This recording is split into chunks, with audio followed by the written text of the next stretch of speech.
পূর্বারিকের ব্যাপার আছে, সবার কিন্তু জানা নাই।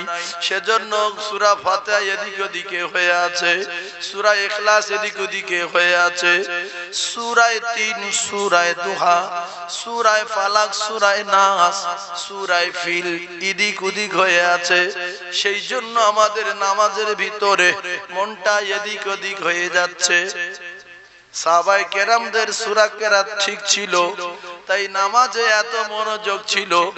পায়ে তীর বিঁধে গেছে, টেনে বার করে নিচ্ছে, খবর নাই। তীর মারছে, নামাজ পড়ছে, বললাম মারছে, নামাজ পড়ছে। বেঈমানেরাও অবাক হয়ে যাচ্ছে, গাছে মারছি না কাটে মারছি, মানুষ হলে তো নড়তো। যখন রুকুতে গেল, বেঈমান বুঝতে পেরে পালিয়ে গেল, ওরে কাট না কিছু না, এ তো মানুষ। আর আমাদের যদি কেউ ঢিল মারে, নিয়ে ছেড়ে দে লাঠি। নামাজ পড়তে পড়তে কেউ যদি পিছন দিকে ঢিল মারে, ও চুপ করে থাকবে? ও সঙ্গে সঙ্গে দেখবে নামাজটা পড়ে নিতে হাতের ব্যবস্থা করছি না। এর নামাজ আর হলো? নামাজের ভিতরে কথা বললে নামাজ হবে না। খুতবা শোনার সময় যদি কথা বলে, তার উপরে আল্লাহর গজব আসবে। অনেক মূর্খ আছে, মসজিদে যায়, বব্বর পিছনের ছেলেরা কথা বলছে, এই চুপ কর। আর একজন বলছে কি অবুঝ, এই তুই চুপ কর। মানে এও বেয়াদব। খুতবা শোনার সময় চুপ করা বলা যাবে না, আল্লাহর কসম চুপ করতে বলা যাবে না। যে চিল্লাবে চিল্লাবে, তার জব সে দেবে। আর তার যদি বোঝাতে হয়, খুতবার পরে, নামাজের পরে তার ডাকবেন যে করছি, এই শোন বাপ, ওরা বাচ্চা ছেলে চিল্লাচ্ছে, চিল্লাক, তুই যে চুপ করতে বলছিস কেন? না আমি তো ভালো কথা বলছি, ওটাই খারাপ কথা। এই জন্য মসজিদে গিয়ে অনেক মানুষ খুতবার সময় বাচ্চারা যদি চেল্লায়, ও তো নামাজ নেই কিছু নেই, ও চেল্লাক না, ও নামাজের সামনে থেকে যাকে না, ও তো বেগুনা মাসুম। ও কখন দাদুর ঘাড়ে উঠছে, নবী নামাজ পড়ছে, নাতিরা ঘাড়ে উঠছে, কি হয়েছে? উঠছে তো কি হচ্ছে? তাতে কোনো ক্ষতি হয়েছে কি? আল্লাহ নারাজ হয়েছে কি? আরো আল্লাহ বলছে থাক, আমার খুব ভালো লাগছে, থাক। তো মসজিদে যারা নাতি পুতি নিয়ে যায়, নিয়ে যাওয়া দরকার, ওদের শেখাতে হবে। অনেক লোক রেখে যায়, ও খা তুমি তোমার নাতির আনো কেন? বল কেন আনে? তা তোমার গায়ে জ্বালা ধরছে কেন? নাতি নিয়ে যাবেন, পুতির নিয়ে যাবেন, মসজিদে হাঁকা হবে, চেল্লা হবে, ওরা নামাজ পড়া শিখবে। কিছু কিছু লোক নিদেন খাবো বলে বাচ্চাদের আসতে বারণ করে, যে 500 বাতাসা ওদের দেবো কি আর আমরা খাবো কি? না, যত চেল্লাক চুপ করতে বলা যাবে না। যদি কোনো মানুষের অসুবিধা হয়, ইমাম যদি লম্বা কেরাত ধরে শিখেলেন, পিছন দিক দিয়ে যদি কেরাত ছোট করার চিন্তা ভাবনা নিয়ে, ভালো করে শিখলেন, কেরাত ছোট করার চিন্তা ভাবনা নিয়ে যদি আপনি গলা খাগড়ানি দেন, এর নামাজ হবে না, হবে না, হবে না। এর উপরে আল্লাহর তরফ থেকে গজব নাজিল হবে। তুমি সেবলামো করতে গেছো মসজিদে, সিগন্যাল মারছো। কথাগুলো বুঝতে পারছেন? ইমাম যদি কেরাত লম্বা করে, আপনি সিগন্যাল দিতে পারবেন না যে ছোট করো। তুমি ছোট করো বলা কে? তুমি কোন জায়গার কে? সুতরাং খুতবার সময় চিল্লাচিল্লি হলে আপনি চুপ করতে বলতে পারবেন না, আস্তে কথা বলতে পারবেন না। আপনি চুপচাপ মেরে খুতবা শুনবেন। আমার কলিজার টুকরা মুমিন, আরো একটা কথা এই সুযোগে বলে দেই, যারা আমরা মসজিদে নামাজ পড়তে যাই, রুকুতে গিয়ে যদি সোজা হয়ে না দাঁড়াই, তার 12টা বেজে গেল, তার নামাজ হবে না, হবে না, হবে না। অনেকগুলো রুকু গিয়ে সোজা হয় না, একটুখানি মাথা ঘুষি ঘুরে ফের দেয়। কেন? মাথায় গজব পড়ে না বলে মসজিদে গিয়ে গজব চাও আল্লাহর কাছে, আল্লাহ আমার গজব দাও। ওই নামাজ নোংরা ময়লা যুক্ত কাপড় হয়ে আপনার মুখে মারবে, আল্লাহ এ আমার যেরকম কুচেছে এর কুচে দাও, এর কপালে বাস ভালো। এর চেয়ে নামাজের বদদোয়া থেকে বেঁচেছিলাম, বাড়ি ছিলাম। বাড়ি ছিলাম, বেঁচে ছিলাম, কেন বদদোয়া নিতে গেলাম? তো মসজিদে যখন নামাজ পড়তে যাবেন, আপনি যেখানে নামাজ পড়বেন রুকুতে গিয়ে যতক্ষণ থাকবেন, দাঁড়িয়ে ততক্ষণ থাকবেন। সুবহানা রব্বি ইয়াল আযীম, অনেকে বলে আল আযীম, সুবহানা রব্বি আল আযীম, সুবহানা রব্বি আল আযীম। আল্লাহ ইয়াল আযীম বলে তিনবার যদি বলেন, উঠে দাঁড়িয়ে থাকবেন ওই তিনবার পর্যন্ত। আজ যদি আপনি জানেন তো রব্বানা লাকাল হামদ হামদান কাসীরান তাইয়িবান মুবারাকান ফীহি, এ তো বলার সময় নেই। পিছনে দোকান খুলে রেখেছি, কাপ চুরি হয়ে যাবে, হ্যাঁ তাড়াতাড়ি করে নামাজ পড়ে পালাচ্ছে না। নামাজ পড়বো আল্লাহর খুশি করার জন্য। রুকুতে গিয়ে যা বলার বলবো, দাঁড়িয়ে সোজা হয়ে অন্তত রব্বানা লাকাল হামদ এতটুকু পরিমাণ সময় আপনাকে দিতে হবে। আর সেজদা থেকে উঠে, সেজদায় ওই একই ব্যাপার, সেজদায় থাকবেন যতক্ষণ, উঠে বসে থাকবেন ততক্ষণ। আল্লাহ আমাদের প্রত্যেকের আমল করবার মতো তৌফিক দেন, বলেন আমিন। ওয়াজ শুরু হবে, আপনাদের চেপে আসতে হবে। এখানে রাস্তা জাম হয়ে যায়, জাম হয়েও গেছে, আর আমি আপনাদের আসতে বলবো না। আল্লাহর রাস্তে আমি সন্তান হিসাবে, ছোট ভাই হিসাবে আল্লাহর রাস্তে বলছি, জান্নাতের বাগানে যদি আপনি অপর ভাইকে জায়গা করে দেন, আল্লাহ আপনার জান্নাতে জায়গা করে দেবে, বলুন সুবহানাল্লাহ। ওই পবিত্র কলেমা পড়তে পড়তে একটু আগিয়ে আসুন, আর আগাতে বলবো না, একটু আগিয়ে আসুন। লা ইলাহা, আসেন আল্লাহর জন্য, আসেন আমার জন্য না। লা ইলাহা, লা ইলাহা ইল্লাল্লাহু মুহাম্মাদুর রাসূলুল্লাহ, বলেন লা ইলাহা ইল্লাল্লাহ, লা ইলাহা ইল্লাল্লাহ, লা ইলাহা ইল্লাল্লাহু মুহাম্মাদুর রাসূলুল্লাহ। এই দুটো নামের কলেমারে একটা অক্ষর একদিকে লেখা লা ইলাহা ইল্লাল্লাহু মুহাম্মাদুর রাসূলুল্লাহ, একদিকে ইল্লাল্লাহ আর একদিকে মুহাম্মাদুর রাসূলুল্লাহ।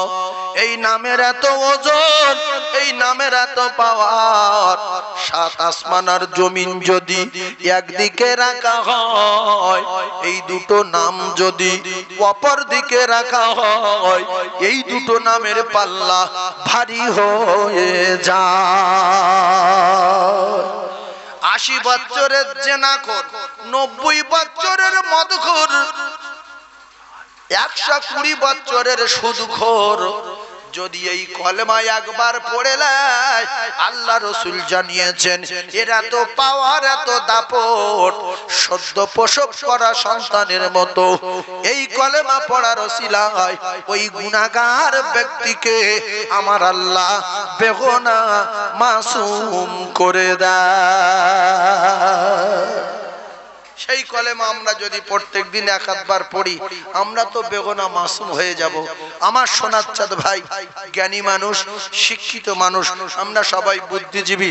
রাসূলুল্লাহর জীবনী আলোচনা শুরুর আগে আমি আপনাদের কয়েকটা কথা বলছি, বোঝার চেষ্টা করুন। পৃথিবীর জমিনে সবচেয়ে আপন আমার সন্তান, সবচেয়ে আপন আমার মা, আমার আব্বা, আমার বাপ, আমার দাদু দাদিমা, আমার ছেলে মেয়ে, এরা আমার বিরাট আপন। এখন এদের জন্য আমরা বহুত অন্যায় করি, কিন্তু একটা জিনিস লক্ষ্য করবেন, এই কজনের ভিতরে একজনের যদি আপনি বলেন যে আমি তো মারা যাব, আমি অসুস্থ, আর আল্লাহ যে কদিন রাখে আমি থাকবো, তো আমি মারা যাওয়ার পরে তোদের জন্য দুনিয়ায় কোটি কোটি টাকার দোকান সম্পদ রেখে যাচ্ছি, একজন আমার কবরের পাশে যে কেউ একটা জ্যান্ত কবর ঘুরে আমার পাশে একটা রাত শুয়ে থাকবে, কেউ যাবে? যদি বল 2 বিঘা জমি তোর বেশি দেবো, ও বলবে ভিক করে খাবো, ওখানে পাওয়া যাবে না। কিন্তু যাদের সঙ্গে সম্পর্ক কমিয়ে দিয়েছেন, আল্লাহর কসম এরা আপনার সঙ্গে কবরে আপনার সঙ্গে থাকবে, আপনার পাশে বসে থাকবে, আপনার প্রহরিয়ার পাহারাদার হয়ে থাকবে এই কলেমা, আপনার সঙ্গে থাকবে এই দরুদ, আপনার সঙ্গে থাকবে এই নামাজ, আপনার সঙ্গে থাকবে আল্লাহর কালাম কোরআন, এরা আপনার সঙ্গে থাকবে আর এরা আপনার পাহারা দেবে। আর আপনার ছেলে মেয়েগুলো ওরা গিয়ে জমি জায়গা ভাগ করবে, দোকান ভাগ করবে, আর এই দরুদ নামাজ কলেমা রোজা তেলাওয়াত কোরআন এরা আপনার কাছে থাকবে। আচ্ছা, একটা কথা বোঝার চেষ্টা করুন, রাসূলুল্লাহর মুজিজাটা আমাদের কাছে রেখে আল্লাহ রাসূল বিদায় নিয়েছেন, আমরা বিশ্বাস করি না কেন কোরআন সত্য? কি ব্যামো হয়েছে আমাদের? শুধু কিছু মুসলমান আছে সমাজের চাপে কোরআন সত্য বলে। যদি কোরআন সত্য আমরা সবাই এক বাক্যে দিলে জায়গা দিতাম, তো কোরআনের আইন কোরআনের বিধানগুলো আমরা এক বাক্যে মেনে নিতাম। ভাই, আমরা প্রত্যেকে জান্নাতে যাওয়ার আশা রাখি, আর আমরা প্রত্যেকে যদি চাই যে আমার কবরের আযাব না হোক, আমি কবরের আযাব চাই না। রাসূলুল্লাহ জানিয়েছেন, আমার উম্মত যদি কেউ কবরে আযাব না চায়, সে যদি না চায় যে আমার কবরে আগুন না জ্বলুক, আমার কবরে সাপ না আসুক, আমার কবরের মাটি চাপ না দিক, আমার কবরে সাপে ছবল না মারুক, সে যদি আমার রেখে আসা মুজিজা আল্লাহ পাকের কোরআন, কোরআনের একটা সূরা প্রত্যেকদিন তেলাওয়াত করে, ছোট্ট সূরা, আমি রাসূলুল্লাহ চ্যালেঞ্জ দিয়ে যাচ্ছি, তার কবরে কোনোদিন আযাব হবে না, হবে না, হবে না।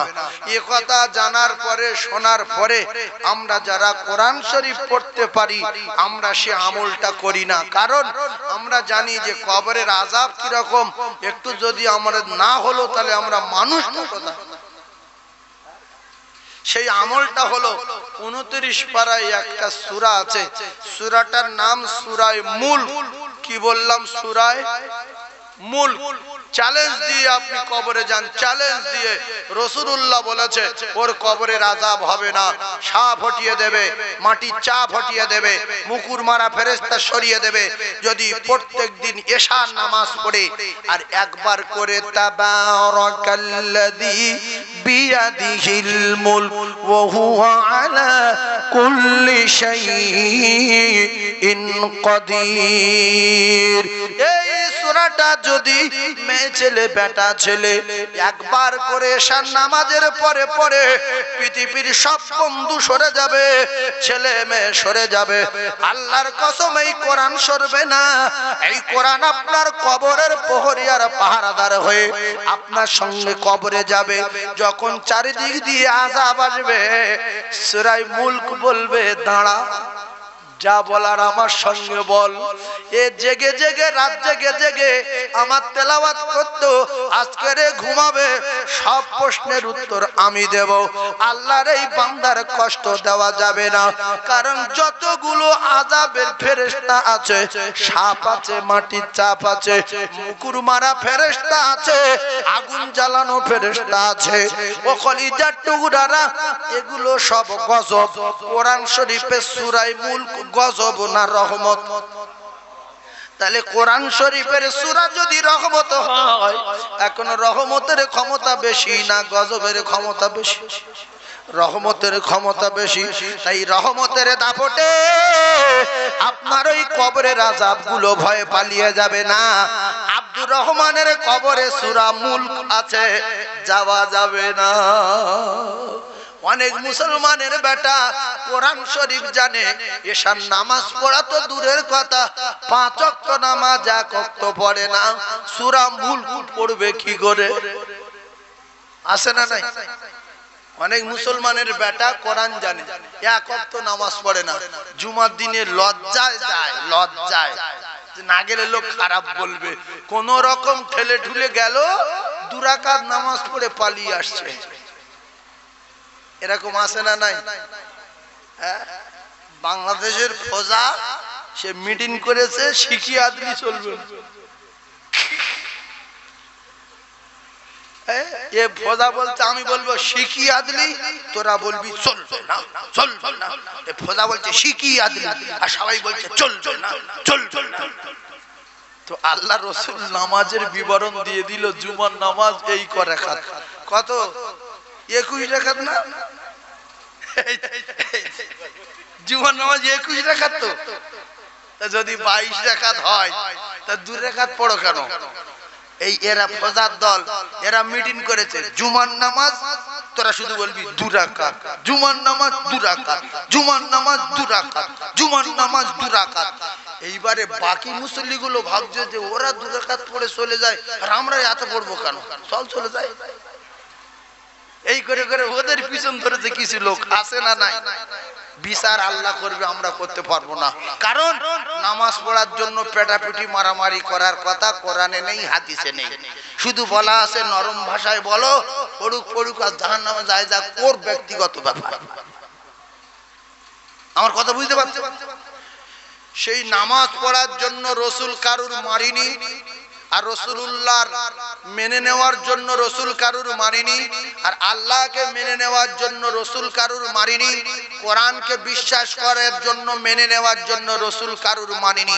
নরম ভাষায় মিষ্টি কথায় বলেছে, যারা বুঝেছে তারা হেদায়েত পেয়ে গেছে, আর যারা বোঝেনি তাদের কপালে আগুন লেগেছে।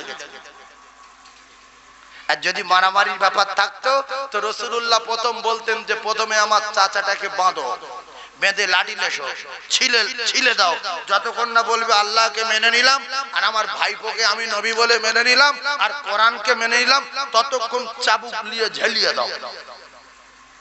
একদিন মেরেছে, মারার অর্ডার কারুর দিয়েছে।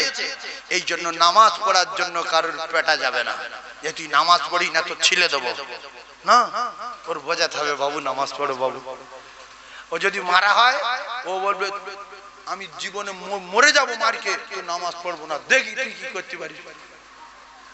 ও রেগে যাবে, যাবে না? যাবে না। এই জন্য আল্লাহ বলেছে উদু ইলা সাবিল রাব্বিকা বিল হিকমাতি ওয়াল মাউইজাতিল হাসানা, তোমরা হিকমতের সঙ্গে নরম ভাষায় মিষ্টি কথাই ওদের বোঝাও, ওরা মেনে নেবে। কিছু বিয়াদব লোক আছে, লোকে জাহান্নামে পাঠাবার জন্য বলে এই তোর মুখে দাড়ি নেই, তুই ছেবলা লোক, তুই বাজে বংশের লোক। ও বলবে দাড়ি তো আমি রাখিনি, আর তুই যতদিন বেঁচে থাকবি দাড়ি রাখবো না, দেখি তুই কি করতে পারিস। এটা শয়তান ওর ঘাড়ে চেপে ওর বলা যে তুই এইরকম বললাম, তো যেটুকু ঈমান আছে চলে যা। এই জন্য লোকের রাগ বাড়াতে নেই, সব সময় নরম ভাষায় মিষ্টি কথায় আমরা মানুষের বোঝাবো। হেদায়েত দেবেন তো আমার আল্লাহ। নবীকে নবীর হাতে হেদায়েত ছিল না, কোন নবী কারুর হেদায়েত দিতে পারে না, কোন নবী কারুর ঈমান দিতে পারে না, কোন নবী কারুর ইলম দিতে পারে না, কোন নবী কারুর গুনাহ মাফ করে দিতে পারে না। এগুলো নবীদের কাজ না, এগুলো এই কাজগুলো খুব বড় বড়। আর আমার আল্লাহ বড় থেকে বড়, আর সেই আল্লাহ যারে চান তারে ঈমান দেন, আল্লাহ যারে চান তারে হেদায়েত দেন, আল্লাহ যারে চান তারে ঈমান দেন, আল্লাহ যারে চান তারে গুনাহ মাফ করে দেন। জোরে বলুন সুবহানাল্লাহ, আর জোরে বলেন। এই জন্য যত গোলা তাড়ো, যত বাহাদুরি করো, একটার হেদায়েত দিতে পারবে না বাবু, একটার পারবে না। নবী তুলে আনলেও হবে না, নবী ডেকে আনলে যদি হেদায়েত হতো তো নবী বাড়ির পাশের আবু জেহেলটা হেদায়েত হয়ে যেত, নিজের চাচাটা জীবনের চেয়ে বেশি ভালোবাসলো, হেদায়েত হয়ে যেত। অবশেষে কাকুতি মিনতি দেখে আল্লাহ সহ্য করতে পারলেন না। আল্লাহ বলছে আমার দোস্ত এত বোঝাচ্ছে, এ মাথা মোটা বোঝে না। আল্লাহ বললেন জিবরিল তুমি গিয়ে আমার দোস্তকে বলো ইন্নাকা লা তাহদি মান আহবাবতা ওয়ালাকিন্নাল্লাহা ইয়াহদি মান ইয়াশা। ওর কপালে আগুন লেগেছে, হবে না দোস্ত। হেদায়েতের মালিক আমি আল্লাহ। হেদায়েতের মালিক কে? জোরে বলেন কে? সেজন্য আমরা যারা জ্ঞানী বুঝি শিক্ষিত মানুষ বুদ্ধিজীবী আল্লাহ রাস্তে বলছি যে যাই করি হালাল খানা খাই, আর আল্লাহর হুকুম যখন আদায় করতে যাব শুধু আল্লাহকে রাজি আর খুশি করার জন্য যাব, শ্বশুরের খুশির জন্য না, শাশুড়ির খুশির জন্য না, ইমামের খুশির জন্য না, গ্রামের লোকের খুশির জন্য না, আমির সাহেবের খুশির জন্য না। অনেক মানুষ আছে বলে যে মহাসাব ডেকে গেল যদি না যাই রেগে যাবে, এর নামাজ এর জাহান্নামে নিয়ে যাবে। তুমি কোন মৌলবীর খুশি করার জন্য যাচ্ছ, কোন শ্বশুরের খুশি করার জন্য যাচ্ছ, মাথা মোটা বব্বর। শ্বশুর বাড়ি গিয়েছে, শ্বশুর হাজী সাহেব বলছে যদি না নামাজ পড়তে যাই আমার শ্বশুর রেগে যাবে, খারাপ মনে করবে। আল্লাহ এতে খুশি না বেজার? জোরে বলেন। তাহলে তুই শ্বশুরের খুশি করার জন্য যাচ্ছি, নামাজ পড়বো কার খুশি করার জন্য? নামাজ পড়া কার কাজ? আল্লাহর কাজ। কি তালে পড়ে গেছি আমি? নামাজ পড়া আল্লাহর কাজ না, নামাজ পড়া বান্দার কাজ। আল্লাহর নামাজ না পড়লে আল্লাহর কে ধরবে? আল্লাহর কেউ ধরতে পারবে? আল্লাহই তো আল্লাহ। সবকিছু ছাড়া সবকিছু যিনি পারেন তিনি হলেন আমার আল্লাহ। জোরে বলে, আরো চিল্লে বলে, খুব জোরে আল্লাহকে ডাকেন, নারে তাকবীর। আরো জোরে বলেন, নারে তাকবীর, নারে তাকবীর। হাদিস শরীফের ভিতরে এসেছে, এক বেঈমান রাসূলুল্লাহর কাছে গিয়ে বলছে, মোহাম্মদ তুমি গাছের মাছের সবার নবী? বলছে হ্যাঁ। বলছে খেজুর গাছের কাঁদির নবী? বলছে হ্যাঁ। বলছে তুমি যদি সবার নবী হও, ক্যাসেট হচ্ছে মাওলানা নামাজ ধরবে পরে যে কাঁদি ফাঁদি কোথায় পেয়েছো? হ্যাঁ, তবে এরকম বলা ঠিক না। মাওলানা হন আর মুফতি হন, সবার কিন্তু সব কথা মনে থাকে না। হ্যাঁ, এতটুকু জিজ্ঞাসা করতে পারো, হুজুর এ কোথায় আছে, আমার তো ঠিক জেনে আসছে না। তাহলে আমি যেখান থেকে দেখেছি সেখানে দেখিয়ে দেবো। আর যদি বলো ওসব নেই, আপনার চরম অন্যায় হবে। কারণ আপনার শুধু সিয়াসেক্তা মুখস্থ থাকতে পারে, সিয়াসেক্তার বাইরেও লক্ষ লক্ষ হাদিস আছে।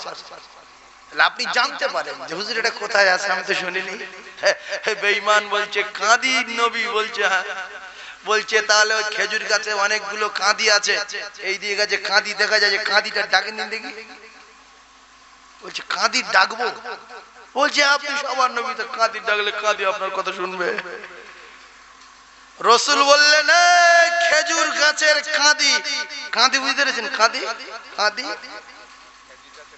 কাঁদি ডাল, ডাল না, ডাল তো পাতাওয়ালা, কাঁদি। তো বলছে কাঁদি এদিকে আয়। আল্লাহু আকবার। সঙ্গে সঙ্গে কাঁদি খেজুর সহ রাসূলুল্লাহর কাছে হাজির হয়ে গেছে। জোরে বলুন। আর আমরা যা লেকচার দেই, আমরা যদি বলি এই খেজুর গাছ কাঁদি এদিকে আয়, ও জীবনে আসবে? বলবো এখন শুয়ে ঘুমো, ঘুমে। হ্যাঁ, তুই ঘুমো, কাঁদি নড়বে? ইহুদি রাসূলুল্লাহর ডাকা দেখে অবাক হয়ে গেলেন যে সত্যি সমস্ত সৃষ্টির নবী, গাছের মাছের সবার নবী।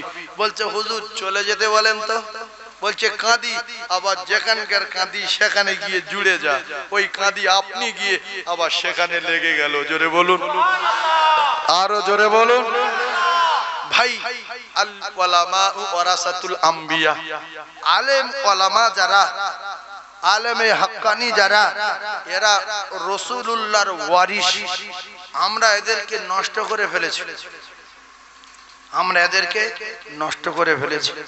একটা জিনিস লক্ষ্য করে দেখেন তো, বড় বড় আলেমগুলো সব মরে গেছে, আর যে কটা আছে মরে যাচ্ছে। আল্লাহর কসম, আল্লাহ ইলম তুলে নেবে, কথা বোঝেন?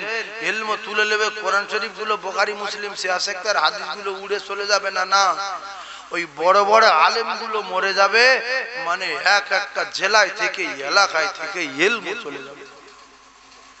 কথা বুঝতে পারছেন? বড় বড় আলেম গুলো, আর আলেম আছে, একটা আলেম বেঁচে আছে এলাকায়, একটা আলেম এখন বেঁচে আছে, বিখ্যাত আলেম আপনার এলাকায় আছে, যিনি হাজার হাজার লক্ষ লক্ষ আলেমের ওস্তাদ, মুফতিদের ওস্তাদ। কি নাম বলেন তো? জি, শুধু মুফতি সাহেব বলতে হবে? মুফতি মনসুর সাহেব, মুফতি মনসুর সাহেব। আল্লাহ তার হায়াত দারাজ করেন, বলেন আমিন। আর এখন যত চুটকে চাটকা যত আলেম বার হচ্ছে বা আছে, এদের যোগ্যতা দিকে লক্ষ্য করবেন। বুখারী, মুসলিম, তিরমিজি, নাসাই, আবু দাউদ, এদের কাছে গিয়ে বলবেন হুজুর এগুলো একটু পড়ান দিন। ও ও বলবো অসুবিধা, তো তুমি আলেম, ও আলেম। ও আলেম পড়াচ্ছে কি করে? পড়ানো আলেম আলাদা, বক্তব্য দেওয়া আলেম আলাদা, ওয়াজ করা আলেম আলাদা। এজন্য আমার বাপ আলেমগুলো আমরা কি কায়দায় নষ্ট করে দিচ্ছি? হারাম খাইয়ে খাইয়ে। আমি বন্ধন করি, আমার বাড়ি মুফতি মনসুর সাহেবের দাওয়াত করেছি, হুজুর দুটো খান, আল্লাহ আপনার ভালো করুক। এই আমার গিন্নি টাকা তুলেছে, খাসি কিনে নিয়েছি, দুটো খেয়েলেন, আপনার যে ইমান আছে ওইটুকু নষ্ট করে দেওয়ার প্ল্যান করেছি। হুজুর বলছে আমি খাবো না, এ গালাগালি দিচ্ছে, না তুমি বড় হুজুর হয়ে গেছো, আমার বাড়ি খাবে না, আমি কি করি তোমার? হ্যাঁ কে খাইয়ে মসজিদের ইমাম তার নাস্তা নাবুদ করে ছাড়ছে। মদখোরের বাড়ি মঙ্গলবার খাওয়ার পালা, বুধবার পাত্তাখোরের বাড়ি, সোমবার সুদখোরের বাড়ি, তারপরের দিন বন্ধনের লিডারের বাড়ি, তারপরের দিন মানে পাক্কা চিটিংবাজের বাড়ি, তারপরের দিন বেনামাজির বাড়ি, তারপরের দিন যার বাড়ি সে জুমার নামাজ পড়ে না। হুজুর বলছে আমি খাবো না, বলছে তোর মতো হুজুর মসজিদে রাখবো না। সে দেখে চাকরি চলে যাবে, দুটো খেয়েলি। এই ঘটনা ঘটছে না ঘটে না? তাহলে আমরা তো শেষ করে দিচ্ছি। আজ থেকে 20 বছর পূর্বে এগুলো ছিল না। স্ত্রীদের পর্দায় রাখতো, স্বামীরা কল থেকে পানি আনতো, বাজার ঘাটে জীবনে পাঠাতো না, জীবনে কোনোদিন একা রাস্তায় ছাড়তো না। শ্বশুর বাড়ি গেলে ওই আবল দাবল বরকা হামা জামা, এইরকম চারদিকে ঝুল বরকা। আর এখনকার বরকায় স্কিন টাইট বরকা, এখানটায় ঝুলছে বলে এরকম দড়ি বেঁধে টেনে দিয়েছে, পুরো বডি টাইট। এই বোরকা পরা হারাম। তুমি বোরকা পরবে কেন? তুমি মেয়ে ছেলে না বেটা ছেলে, লোকে বুঝতে যেন না পারে। ফাতিমা তু জোহরা বলছে, স্বামীনি আমার দাফন করবেন রাতের বেলা, আমার শরীরের গঠন যেন কাফনের উপর দিয়ে আল্লাহর নবীর কোন সাহাবী বুঝতে না পারে যে ফাতিমার অঙ্গ প্রত্যঙ্গ এরকম মোটা ছিল, হাতগুলো মোটা মোটা ছিল, ফাতিমার গঠন এরকম ছিল, যেন বুঝতে না পারে। তাই দাফন করবেন রাতের বেলা। আর এখনকার মেয়েরা ভাবিরা বোরকা পরছে এত টাইট, আমি কে যাচ্ছি, লোকে যদি বুঝতে না পারলো তাহলে মানুষটা কোথায় হবে? ছি ছি ছি ছি, কি বিয়ারা কথাবার্তা মন্ত্রী। আল্লাহ হেফাজত করুক আমাদের। এজন্য আলেমরা বেঁচে থাক, নবীর ওয়ারিসরা আমাদের কাছে বেঁচে থাক, দোয়া করি। শুনছিলাম মুফতি মনসুর সাহেব অসুস্থ, আল্লাহ তার হায়াতে বরকত দেন, আল্লাহ তার সুস্থ রাখেন। আরো কয়েকজন বড় বড় আলেম এলাকার আছে, আল্লাহ তাদের হায়াতে বরকত দেন। ভাই আলেম শেষ হয়ে গেলে আমরা শেষ হয়ে যাব। নবীর ওয়ারিস, নবী যখন চলে গেল সাহাবারা পাগল হয়ে যায়নি? গিয়েছিল না যায়নি? বেলাল বলে আমি মদিনায় থাকবো না, যে মদিনায় নবী নাই ওই মদিনায় বেলাল থাকতে পারে না। ওমরে ফারুক বলে আমি কি শুনছি, নবী নাই মানে কি? চামড়া উড়ে যাবে, নবী নাই আমি শুনতে চাই না। যে বলবে নবী নাই তার ঘাড়ে মাথা রাখবো না। সিদ্দিক আকবর পাগলের মতো হয়ে গিয়ে ওমরের মুখের দিকে তাকিয়ে আছে, ওমর পাগল হয়ে গেছে। হযরতে ওমরে ফারুক রাদিয়াল্লাহু তাআলা আনহুর দিকে তাকিয়ে আছে। ওমর বলছে যে বলবে নবী নাই আমি ওমরে ফারুক কথা দিলাম তার ঘাট থেকে মাথা আলাদা করে দেব। পাগল হয়ে গেল। নবী নবী নবী নবী নবী নাই, নবী নাই মদিনায়। হযরতে সিদ্দিক আকবর রাদিয়াল্লাহু তাআলা আনহু এই দৃশ্য দেখে অবাক হয়ে গেলেন। ওমরকে থামতে বলা যাবে না, চুপ করতে বলা যাবে না, নবী মারা গেছে বলা যাবে না, কেননা পাগল হয়ে গেছে। নবীবিহীন ওমর পাগল, নবীবিহীন বেলাল পাগল। সিদ্দিক আকবর রাদিয়াল্লাহু তাআলা আনহু কদম তুলে তুলে কদম তুলে তুলে হযরতে মা আয়েশা সিদ্দিকার হজরার দরজার কাছে গিয়ে টোকা মারলেন। মা, মেয়ে বাপের গলা বুঝতে পারবে না? পারবে না? মেয়ে বাপের গলা বুঝতে পারবে না? পারবে না? এক কথায় হযরতে আবু বকর সিদ্দিকের কলিজার টুকরি মা আয়েশা সিদ্দিকা রাসূলুল্লাহর কাছে বসা, ঘরের ভিতরে রাসূলুল্লাহ মারা গেছেন, রাসূলের গায়ে চাদর ঢাকা দেওয়া আছে। আব্বা জানের গলার আওয়াজ পেয়ে দরজাখানা খুলে দিলেন। রাসূলুল্লাহর পাগল সাহাবী, হিজরতের সাথী, মক্কার সাথী, মদিনার সাথী, গারে সুরের সাথী, ছোটবেলার সাথী, খেলার সাথী হযরতে আবু বকর সিদ্দিক রাদিয়াল্লাহু তাআলা আনহু দরজা খুলে দেওয়ার পরে রাসূলুল্লাহর দিকে তাকিয়ে দেখলেন শোয়া আছে নবী। হযরতে মা আয়েশা সিদ্দিকা রাদিয়াল্লাহু তাআলা আনহু চোখের পানি জারি হয়ে যায়। আমাদের মতো মা ছিলেন না, মা ফাতেমা আমাদের মতো এরকম ছিলেন না, অবুঝ নারী ছিলেন না। চেল্লাবে ও কলিজার টুকরারা, আব্বার কাছে আব্বা যদি মারা যায়, কোন নিকটতম আত্মীয় যদি যায়, ওই মেয়েটার বাপ যদি আসে, আব্বা বলে চিল্লে উঠে জড়িয়ে ধরে। কলিজার টুকরা ভাইরা, এজন্য খাতুনে জান্নাতকে আল্লাহ রাসূল বলেছিলেন, বেটি কেঁদো না, কেঁদো না, কেঁদো না।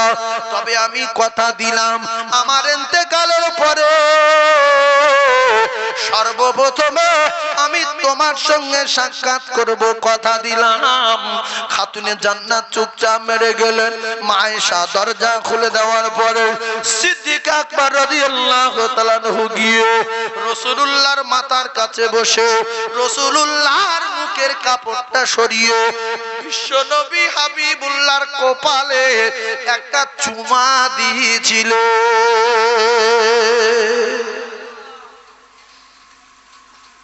ইন্তেকালের পরে মুখের কাপড় সরিয়ে রাসূলুল্লাহর কপালে চুমা খেয়েছিলেন কে? হযরতে আবু বকর সিদ্দিক রাদিয়াল্লাহু তাআলা। ভাইজান আমার বাবাদিরা, বোঝার চেষ্টা করুন, নবী নাই দুনিয়ায়, সাহাবায়ে কেরাম পাগল হয়ে গেছে, আর আমরা ওয়াবুজ ওয়াবুজ ওয়াবুজ। একটা আলেম অসুস্থ হয়ে গেছে, দেখতে তারে যাই না। একটা বড় মাওলানা অসুস্থ হয়ে গেছে, দেখতেও যাই না।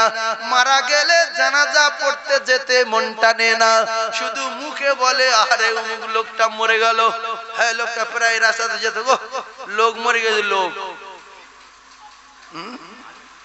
পশ্চিম বাংলা থেকে ইলম চলে গেছে, আলেম চলে গেছে, নবীর ওয়ারিস চলে গেছে।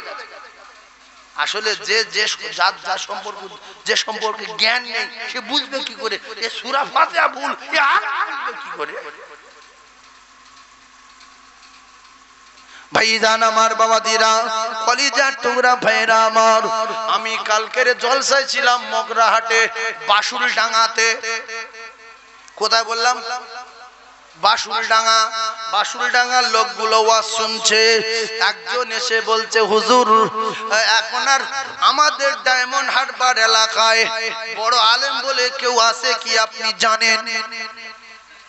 ওরা কিন্তু শুনছে, আজ না হয় কাল পাবে। পাবে না? পাবে না? আর আমার এখন 20-30টা দাওয়াত আছে ওদিকে, এই এখানটা দাও। আমি বললাম বড় বড় আলেম ছিল এলাকায়, মাওলানা ইরফান আলী সাহেব। বলছে হ্যাঁ। আমি বললাম মাওলানা শওকত আলী সাহেব, মুফতি মাওলানা শওকত আলী সাহেব। আর এই মুফতি মাওলানা শওকত আলী সাহেবের ভাই কি নাম? কি নাম? এই যে আপনাদের সোয়ানি মাদ্রাসার সুপার ছিলেন, কি নাম? হযরত মাওলানা মুফতি আলী আকবর সাহেব।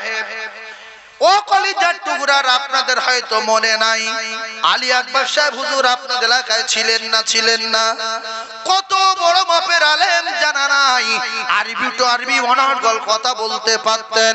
হযরতে মাওলানা মুফতি শওকত আলী সাহেব আরবি টু আরবি অনর্গল কথা বলতে পারতেন। ওই সমস্ত আলেমগুলো আর দুনিয়ার জমিনে বেঁচে নাই।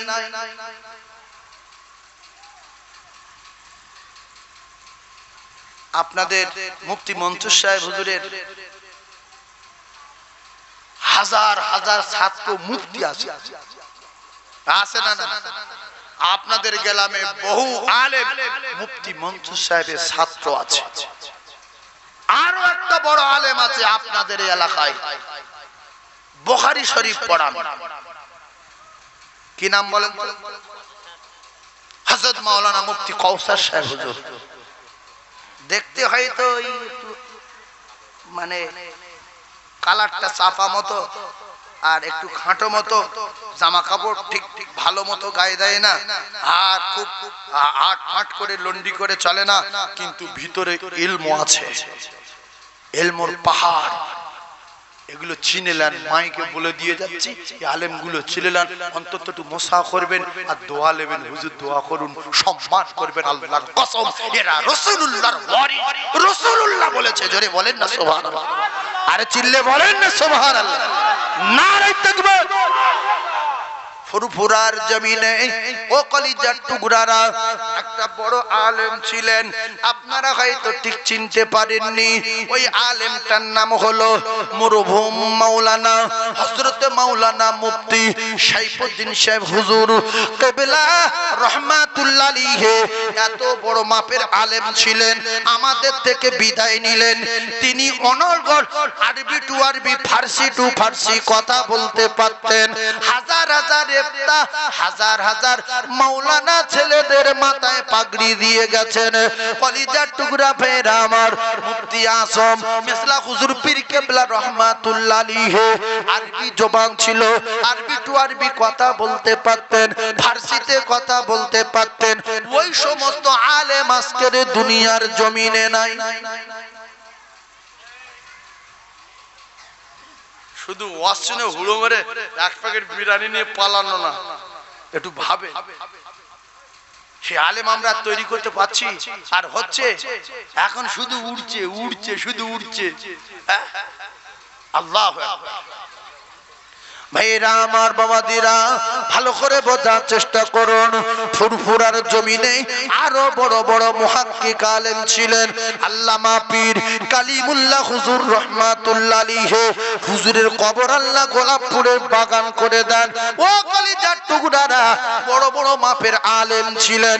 হুজুর কিবলা যতদিন হায়াতে বেঁচে ছিলেন, একটা ছেলে মোবাইল নিয়ে জলসায় আসতে ভয় করত যে হুজুর কি বলে না বলে। মিডিয়া তো দূরের কথা, কেউ ছবি তুলতে যদি চায়, ছবি তুলতে গেলে তার কাপ এসে যেত। শুধু আপনাদের এলাকা না, যেখানে ছবি তোলার কথা বুঝতে পেরেছে ছেলেটা ছবি তুলছে, মাথা গরম হয়ে গিয়ে কি বলতো না বলতো ঠিক রাখতে পারতো না। এরকম ঘটনা ঘটেছে না ঘটেনি? এগুলো তাকওয়া।